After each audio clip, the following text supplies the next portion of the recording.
loves, where have I been? Oh my god, it's been forever since I've been able to sit down and film. As most of you guys know, I did just birth a child into this world. My son is here. I'm no longer pregnant. For those of you guys asking, I will be doing a labor and delivery story time. It'll be up on our family channel, so I will leave that down below for you guys in the description box. Make sure you subscribe. You definitely don't want to miss it. We also have some vlog footage of the actual day. Yes, I was like going through contractions on camera. So anyways, enough of that. I'm so glad to be back. Today's story time is definitely different, and I wanted to tell this story. It's been about a little over a year since it's happened, so it's not so fresh and I'm not as hurt as I was when it happened, but I want to tell the story. You guys are aware of some of the things that we go through as content creators with our subscribers. So if you guys would like to hear this story about the time that my subscriber, one of my Glamazons, played me so bad and like broke my heart, please keep on watching. As usual, before we get into today's story time, today's gorgeous glamour shot of the day is my beautiful Glamazon, Wendy. I found her under the hashtag Glamazon shot. I do follow that hashtag on Instagram so I can see all of your beautiful faces. Honestly, when I was in the hospital, I was able to look at this hashtag and just see all your beautiful faces, and it just made me want to get back to work that much faster. So thank you, Wendy, for loving me and supporting me and using your hashtag so I could see your beautiful face. Thank you guys so much for all of your love and support. Even when I need to take some time off to deal with family stuff, I really appreciate all of you guys. You guys know that I would not be here without you, and I could not do this without each and every one of you guys. So thank you from the bottom of my heart. Now let's get into this ratchet ass story. Okay, so this story time took place, I want to say a little over a year ago. I was still in my ratchet ass apartment. If you guys have been with me for a moment, you guys would remember the apartment that I started doing YouTube at. So during this story time, I had been on YouTube already for about, I want to say 2 years.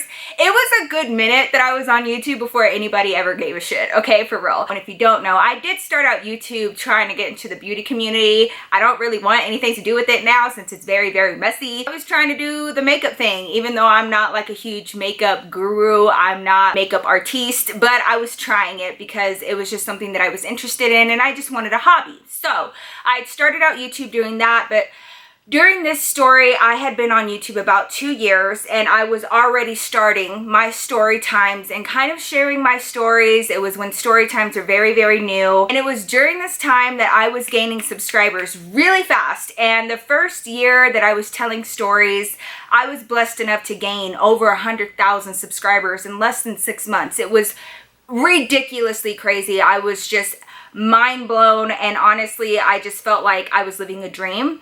And with that came a lot of interaction with subscribers that I had never had before. Because to be real with you guys, like before I started making it on YouTube, the only people that were watching me were my cousins to make fun of me, certain coworkers if I felt like telling them, and like family members, you know what I'm saying, friends, and just like my own circles. On a good video I would get maybe like 200 views. So at this time I wasn't used to having like a whole lot of subscribers and having a Glamazon family like I do now. So fast forward a few months, and I had started the series Ask Niki, which you guys all know and love. If you guys haven't checked it out, I will leave a playlist down below. It is exactly what it sounds like. And I have my Glamazons email me problems that they're going through in their everyday life. I give my mediocre advice, and then my Glamazons give their 2 cents as well, right? Okay, so I had started this series, which meant that I had opened up that Ask Niki email, right?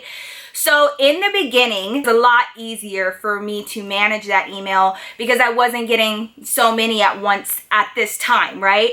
So I was able to give almost every single one of these emails my attention. I would like dedicate 2 days out of the entire week to just responding to emails, right? One day came around and I did my routine and I checked my emails, and I would answer as many of them as I could, and I came across this email from one of my subscribers. Number one, I don't want to share this Glamazon's real name. I don't even know if she's still a Glamazon. She may not be after what happened, but at the time she was a Glamazon. But I will be keeping her anonymous and changing her name because I ain't trying to have nobody go after her. What she did was really messed up, but it was so long ago, and hopefully she learned from this entire experience. For this story time, we'll name her Rachel, okay? And then, so I'm reading through her email and I'm searching for the problem. What's the issue? What can I try to help you with and give you my mediocre advice on? Is this something that a lot of young girls go through that I can use in a video, right? I'm going through her email and I'm reading it, and my heart starts breaking into a million pieces because she starts going into detail about the fact that she's really, really sick. And her illness consisted of a certain type of cancer that she had apparently had for over a year at this point. She went into detail about her treatment, her chemotherapy, as well as radiation treatment, all of the medications that she was taking, and it honestly just broke my heart. And the reason why, if you guys don't know this already, I did suffer from cancer when I was 15 years old. This is how I got this beautiful scar right here. I do have a video about it that I made years ago. If you guys would like to see it, I'll leave it down below.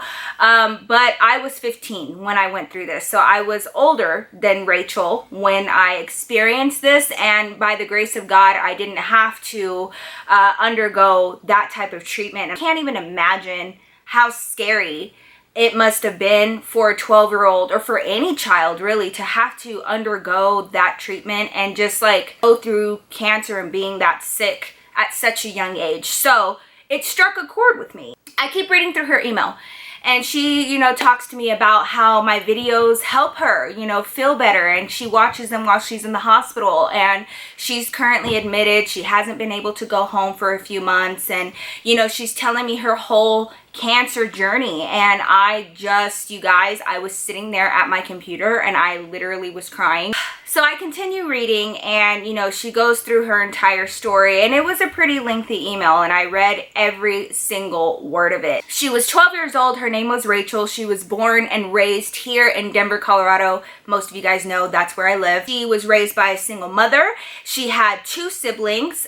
She was the oldest of all of them, but like I said, she was only 12. I'm still searching for the problem. I obviously can't fix that she's sick. I can give her advice on how to deal with, her illness, but my advice can only go so far because my experience is a hell of a lot different than hers. I didn't have to go through the strenuous treatments, and I was not admitted in the hospital for months on end. My experience was a lot shorter than hers, so my advice can only go so far. But I kept reading through her email and I wasn't finding a problem that she was necessarily asking me about until I got to the very end. In the last paragraph of her email, Rachel finally asked the question that she wanted to ask all along.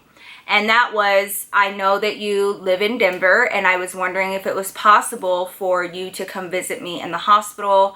They're not really giving me much time. My cancer's getting worse. My treatments aren't working. And it would mean the world to me for me to meet you in person.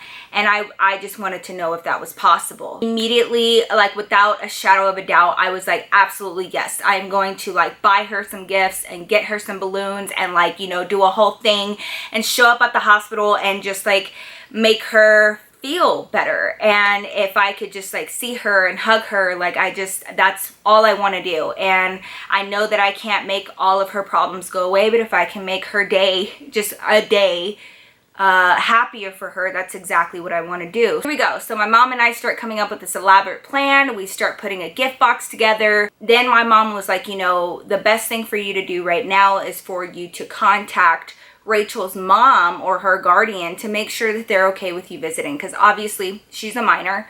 So I was like, oh yeah, like I can't just like show up, so I need to contact some sort of adult to make sure that it's okay. So I went ahead and asked if she could have her mother get a hold of me. I emailed her right back asking her for her mom, to contact me, and I would love to come and all of that. I just want to get the ball rolling so that I can go visit Rachel, my girl, and make her feel better in the hospital. I remember it happening very, very fast, and it was within the same day that she responded. She responded very quickly. She was so gracious and so thankful, and she was like freaking out, and she emailed me back right away, and I just felt so good. I just felt so amazing that she knew that I was coming and that she was going to be happy and her whole day was going to be made. So she emailed me back and she was like, do you want my mom to email you? Do you want her to call you? Like, how do you want her to get a hold of you? And I was like, oh yeah, that's a good point. So I was like, why don't you have her call me? Now, of course, I usually don't make it a habit to give out my own phone number, you know, for obvious reasons. We had a house phone that we never used. We never used that number, and we just had it as a part of our like cable package. So David and I went and got a temporary phone. I'm not even kidding, from Walmart.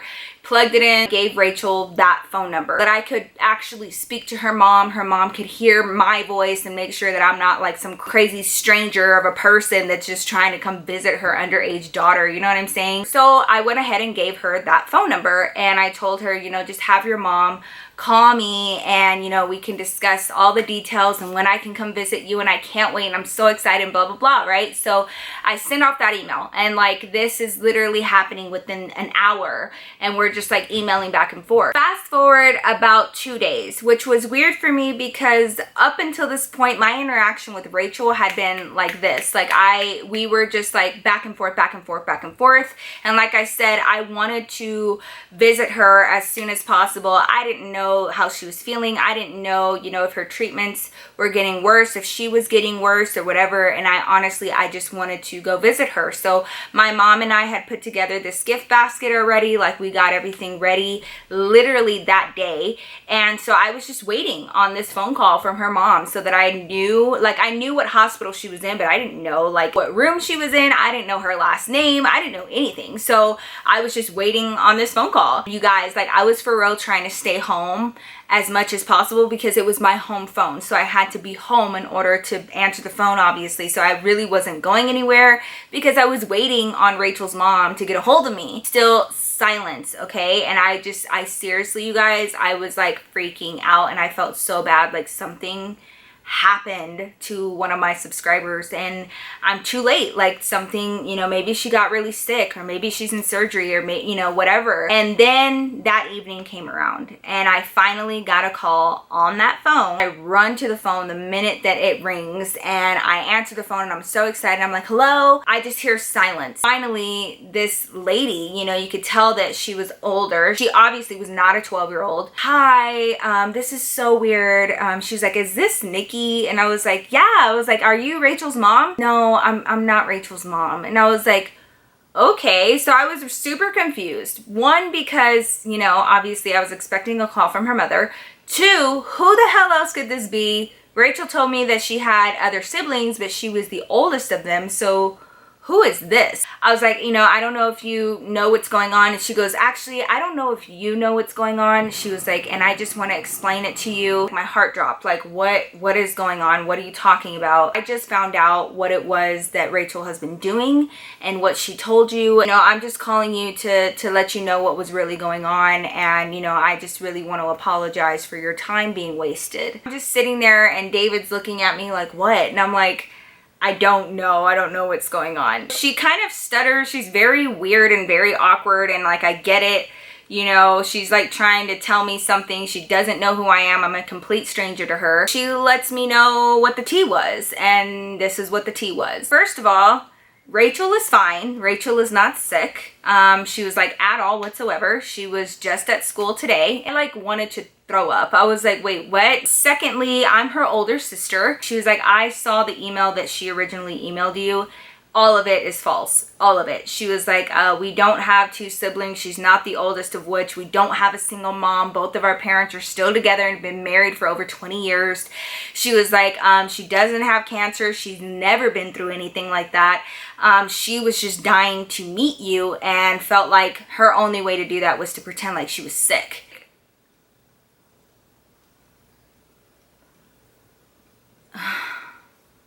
Okay. What do you say? Like, what do you say to that? Obviously, I'm happy that my Glamazon is not sick. I'm not happy about her lying to me and just like completely fabricating like this entire story. You guys, she gave me so much information, like about her treatments, how often she was getting her treatments per week, what type of medication she was taking.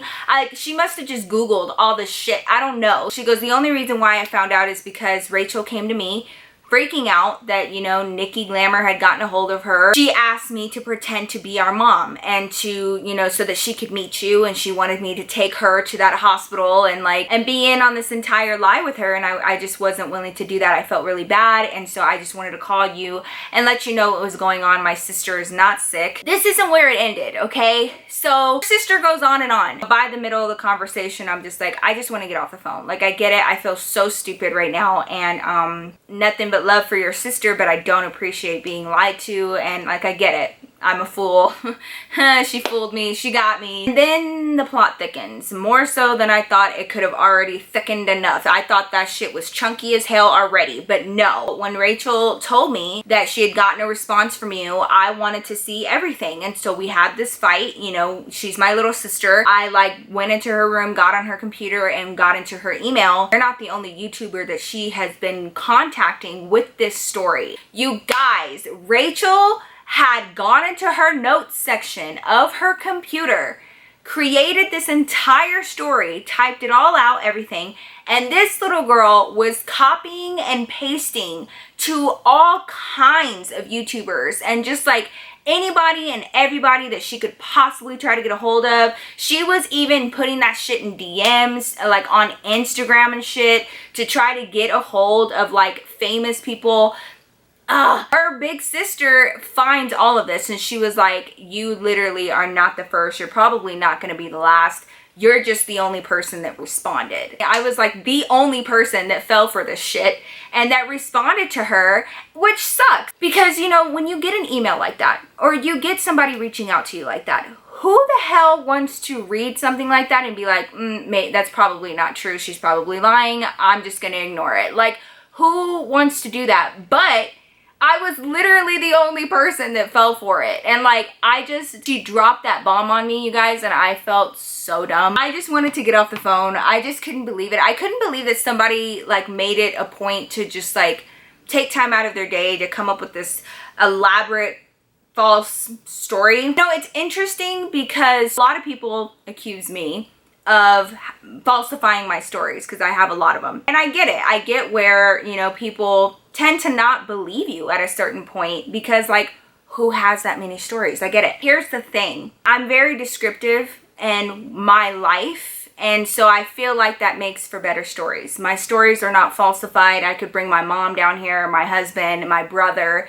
and they will tell you that we've just lived a pretty crazy, stupid life. For somebody to sit there and just like falsify a story from beginning to end, like, it really blows my mind. And when people accuse me of doing shit like that, or like that my stories are fake and just like out of thin air, number one, I'm impressed that you think that I have an imagination like that, and number two, I just feel like that would make me completely psychotic because like, who does that? Who wouldn't doubt me as a storyteller when there are people out there that falsify stories from beginning to end, literally just lying through their teeth? Because there are people out there that do that, like Rachel. That put a bad taste in my mouth. I was so hurt.